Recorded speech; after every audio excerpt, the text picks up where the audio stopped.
అందరికీ నమస్కారం. ఇప్పుడు ఒక ఉద్యోగపరమైన ప్రశ్నని ఎవరైనా సీకర్ మన దగ్గరికి వచ్చి ఉద్యోగానికి సంబంధించిన ప్రశ్న కనుక అడిగితే, ఆ ప్రశ్నని మనం ఒక ప్రశ్న కుండలిలో ఎలా చూడాలి? ఇప్పుడు నేను జన్మ కుండలి గురించి మాట్లాడటం లేదు. నేను పూర్తిగా ప్రశ్న కుండలి గురించి మాత్రమే మాట్లాడుతున్నాను. ప్రశ్న కుండలిలో ఒక ఉద్యోగానికి సంబంధించిన ప్రశ్నకి సమాధానం ఎలా చూడాలి? అసలు ప్రశ్న కుండలి సరిగ్గా ఉందా లేదా? ప్రశ్న కుండలి సరిగ్గా ఉంటే సగం పనైనట్టే. అసలు ఇప్పుడు ప్రశ్న కుండలిలో మనకి ఎలాంటి కాంబినేషన్స్ కనిపించాలి? లగ్న పురుష రాశి అయినా అయి ఉండాలి, లేకపోతే శీర్షోదయ సైనైనా అయి ఉండాలి. శీర్షోదయ రాశి అయినా అయి ఉండాలి, పురుష రాశి అయినా అయి ఉండాలి. వీటిలో ఏదో ఒకటి అయి ఉంటే చాలు, రెండు అవ్వాల్సిన అవసరం లేదు. వృత్తికి కారకుడు సూర్యుడు.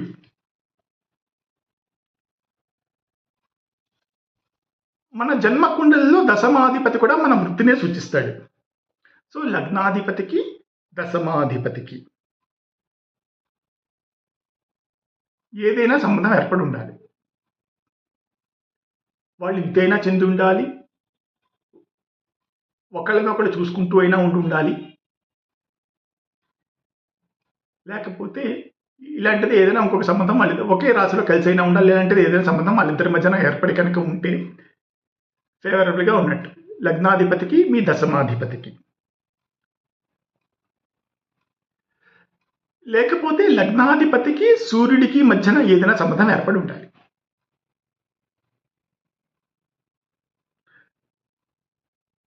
ఒకవేళ లగ్నాధిపతికి దశమాధిపతికి కూడా ఏదైనా సూర్యుడితో సంబంధం ఏర్పడుతుంది అనుకోండి, అప్పుడు ఆ ప్రశ్న కుండలి చాలా బాగుందని అర్థం. ఇది కాక కుజుడికి కానీ సూర్యుడికి కానీ గురుడికి కానీ దశమాధిపతితోటి కానీ దశమ స్థానంతో కానీ ఏదైనా సంబంధం ఏర్పడి ఉండాలి. అంటే వాళ్ళు దశమలో అయినా పొద్దుటో ఉండాలి, దశమాన్ని చూస్తూ అయినా ఉండాలి, దశమాధిపతిని చూస్తూ అయినా ఉండాలి, దశమాధిపతితో ఇతైనా చెంది ఉండాలి. ఇలా ఈ కాంబినేషన్స్లో ఏదైనా వీళ్ళందరికీ ఉండాలి. నేను మీకు 6 రకాల కాంబినేషన్స్ చెప్పాను. ఈ 6 రకాల కాంబినేషన్స్లో మ్యాక్సిమం వర్కౌట్ అవ్వాలి. ఒకటి వర్కౌట్ అయితే కాదు, కనీసం తక్కువలో తక్కువ 4 కాంబినేషన్స్ అయినా వర్కౌట్ అవ్వాలి. తక్కువలో తక్కువ 4 కాంబినేషన్స్ అయినా ఇప్పుడు నేను ఇచ్చిన దానిలో వర్కౌట్ అయితే ప్రశ్నించిన సమయం చాలా బాగుందని అర్థం.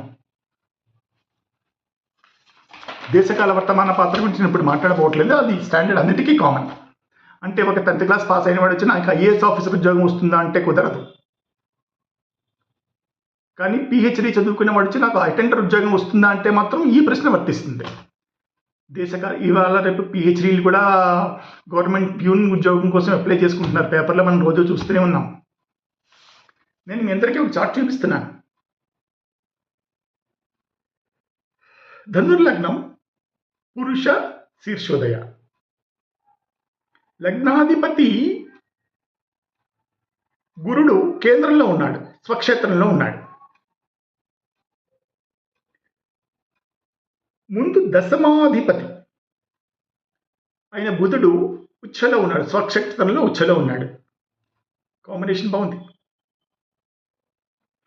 సూర్యుడు వృత్తికి కారకమైన సూర్యుడు కూడా దశమంలోనే ఉన్నాడు, దశమాధిపతితో కలిసి ఉన్నాడు.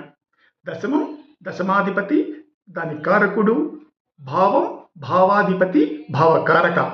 ముగ్గురు చాలా అద్భుతంగా, అక్కడ చాలా క్లాసిక్ ఎగ్జాంపుల్ తీసుకుంటున్నాను నేను. చాలా అద్భుతంగా దశమంలో ఉన్నారు. వీళ్ళ మీద గురుడి దృష్టి పడుతోంది, ఇంకా అద్భుతం. ఇంకోటి చూసారా, ఇప్పుడు చంద్రుడిని చూద్దాం. ఇన్ని చూసిన తర్వాత మనం సూర్యుడిని చూడాలి. సూర్యుడు కూడా మంచి పొజిషన్లోనే ఉన్నాడు.